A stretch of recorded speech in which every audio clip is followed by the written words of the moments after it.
సూర్యాపేట జిల్లాలో మత్స్యశాఖలో అనేక అవకతవకలకు పాల్పడ్డట్టు ఇంతకుముందే మనం చెన్నార్ తెలంగాణ నుంచి ఎన్నో కథనాలు కూడా వేయటం జరిగింది.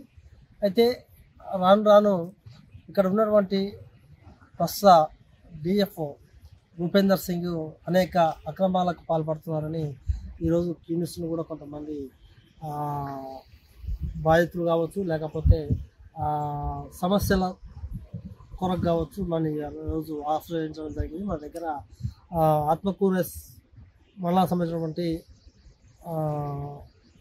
మత్స్యశాఖ అధ్యక్షుడు ఉన్నారు. వారు మాట్లాడుతున్నారు. అన్న కర్ణాకరణ చెప్పండి, అసలు రూపేందర్ సింగ్ పై చాలా అనేక ఆరోపణలు వస్తున్నాయి, దాన్ని మీరు ఏమి చూస్తున్నారు? నమస్కారం అన్న.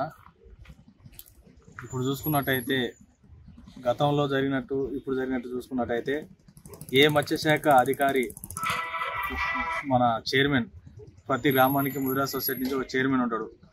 ఎవరు ఫోన్ చేసినా రెస్పాన్స్ చేయకుండా వాళ్ళు చెప్పింది వినకుండా నువ్వు చేసేది ఏముంది, నా కమిషనరే నా చెప్పు చేతల్లో ఉన్నాడు, నేను ఎక్కడ పోయేది లేదు, మీరు చెప్తే నేను చెప్పినట్టే మీరు వినాలని చెప్పేసి ఒక్రత బుద్ధి చూపించుకుంటా మా మత్స్యశాఖని నాశనం చేస్తూ, ఇంతకుముందు కూడా చూసుకున్నట్టయితే చిన్న చిన్న ఎలక్షన్స్ జరిగిన ఏ దాంట్లో కూడా లంచం తీసుకుంటూ సభ్యత వల్ల విషయంలో కూడా 200 రూపాయలకి ఇవ్వాల్సిన సభ్యత్వం 3000 5000 అనడం, మా మత్స్యకారునికి సభ్యత్వం తీసుకునే అర్హత లేకుండా అయిపోయింది. ఇప్పుడు చూస్తున్నట్టయితే ఒక 200 రూపాయలు లేని ఇళ్లలో ఉన్నారు మా ముదిరాజులు, కానీ వారికి తీరని అన్యాయం చేస్తుండు. గతంలో చూసుకున్నట్టయితే ఇప్పుడు చూసుకున్నట్టయితే ఇంతకుముందు సౌజన్య మేడం అని డిఎఫ్ఓ గారు ఉండే, సరే ఆమె తనంతరం మన రూప్ సింగ్ గారు వచ్చిన తర్వాత ఏమాత్రం కులాన్ని భ్రష్టు పట్టించే విధంగానే చూస్తున్నాడు. అదేవిధంగా ఆయన ఈడీ కేసులో ఉండి కూడా ఆయనకు గ్రీన్ పెన్ను సిగ్నేచర్ ఇవ్వడం జరిగింది. ఆయన హోదా తగ్గట్టు ఆయన ఉండకుండా కులాన్ని మత్స్యకారుల్ని కించపరుస్తూ ఎన్నో విధాలుగా ఇబ్బంది పెడుతున్న సందర్భాలు ఉన్నాయి. అంతేకాకుండా కొన్ని గత సంవత్సరం కావచ్చు, ఇప్పుడు కావచ్చు, కొన్ని ప్రదేశాల్లో కూడా కొన్ని చెర్లల్లో కూడా చేపలు పోయకుండా ఉండటం జరిగింది. అది కూడా మీ మండలంలో కూడా కొన్ని ప్రదేశాల్లో కూడా చేపలు పోయి దాని చూస్తున్నారు. అది వాస్తవం అన్న. గతంలో చూసుకున్నట్టయితే ఈ టెండర్లతో కుమ్మక్కయ్యి చాలా చెరువులలో చేపల పోయకుండా కొంత చెరువులలో పోసినా కూడా నాసిరకం చేపల పోసి మత్స్యకారులను చాలా ఇబ్బంది పెడుతున్న సందర్భాలు ఉన్నాయన్న. గతంలో కూడా ఈ చేపల చిన్నగా ఉందని చెప్పేసి మేము ధర్నాలు చేస్తే మీరేం చేసేది లేదు, అధికార ప్రభుత్వం మా చేతిలో ఉంది, మీరు చేసేది ఏం లేదని ఆనాడు టీఆర్ఎస్ ప్రభుత్వంలో ఉండి మమ్మల్ని ఇబ్బంది పెట్టిన సందర్భాలు ఉన్నాయి. ఇప్పుడు కాంగ్రెస్ గవర్నమెంట్కి రేవంత్ అన్నకు తెలియజేసింది ఏమనగా, ఇప్పుడు వచ్చే టెండర్లకు ఎటువంటి అర్హత లేకుండా టెండర్లు ఇవ్వకూడదు, అర్హత ఉన్న వాళ్ళకి టెండర్ ఇచ్చి నాణ్యమైన చేపల మా ముదిరాజులకు అందజేయాలని విజ్ఞప్తి చేస్తున్నా. అదేవిధంగా టెండర్లతో కుమ్మక్కైన సూర్యాపేట డిఎఫ్ఓ రూప్ సింగ్ గారిని వెంటనే ఇక్కడి నుంచి సస్పెండ్ చేయాల్సిందిగా కోరుతున్నాం. ముఖ్యంగా హుజూర్నగర్ నియోజకవర్గంలో అసలు చేప పిల్లలు ఉపయోగపడడం వల్ల మత్స్యశాఖ కార్మికులు చాలా ఇబ్బందులకు గురవుతున్నారు. దాని ఏది చూస్తున్నారు మీరు?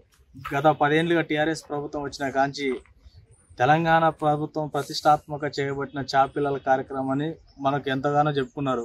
దీనిగా చూసుకున్నట్టయితే చేపపిల్లని వస్తుందని చెప్పుకోవడం కానీ హుజూర్నగర్ ఏరియాలో చూసుకున్నట్టయితే ఏ ఊర్లో ఏ ఏరియాలో కూడా చేపపిల్ల పోసిన దాఖలు ఈ రోజు లేవు.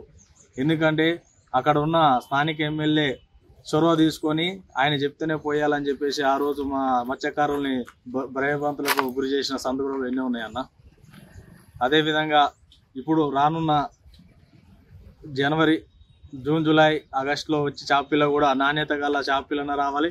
లేకపోతే ఏ సొసైటీ అయితే ఉన్నదో ఆ సొసైటీ అకౌంట్లకు చేపపిల్లలు సరిపడా అమౌంట్ పంపించాలని ఈ క్యూ న్యూస్ ఆధ్వర్యంలో తెలియజేస్తున్నా.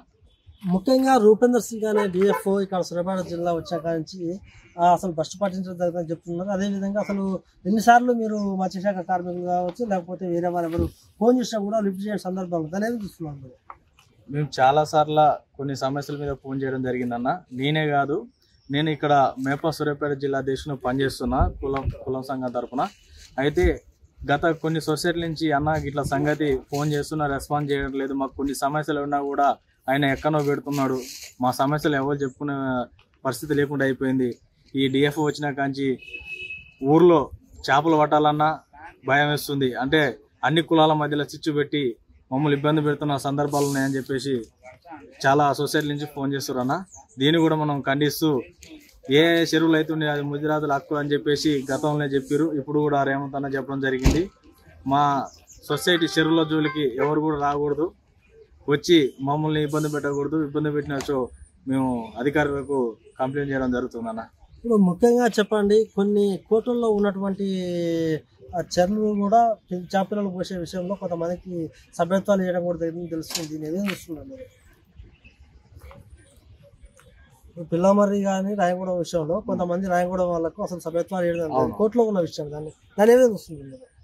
ఈ సభ్యతాలు వీళ్ళేదో చేస్తున్నట్టుగా కొన్ని సభ్యతలు ఇవ్వకుండా ఇక్కడిక్కడ పడకుండా వాటి కోట్లు వేసి ఇచ్చే సభ్యతలు కూడా ఆపడం చాలా బాధాకరం అన్న. వాళ్ళు ఇంట్లోకి ఇస్తున్నట్టు చేస్తున్నారు.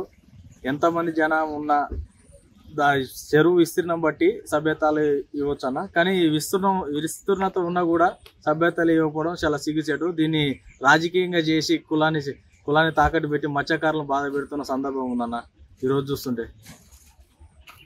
కరుణాకర్ చెప్పేది ఒకటే ఏంటంటే, ఇక్కడ వచ్చినటువంటి రూపేందర్ సింగ్ ఏదైతే ఉందో ఆయన కులాల మధ్య శిక్ష పెట్టడం జరుగుతుంది. అంతేకాదు అసలు ఆయన ఈ డిస్ట్రిక్ట్ ఫిషర్ డిపార్ట్మెంట్ అధికారిగా చలామణి కావడం కూడా సిగ్గు చేయడం చెప్పవచ్చు అని చెప్తున్నారు. ఎందుకంటే ఆయన ఏసీబీ ట్రాప్లో ఉన్నాడు. ఏసీబీ ఆల్రెడీ ఆయన విచారణ చేపడుతుంది. ఆయన కూడా ఇక్కడ డబ్బులు దండుకోవడమే కాకుండా ఈ కులాల మధ్య శిక్ష పెడుతున్నారు.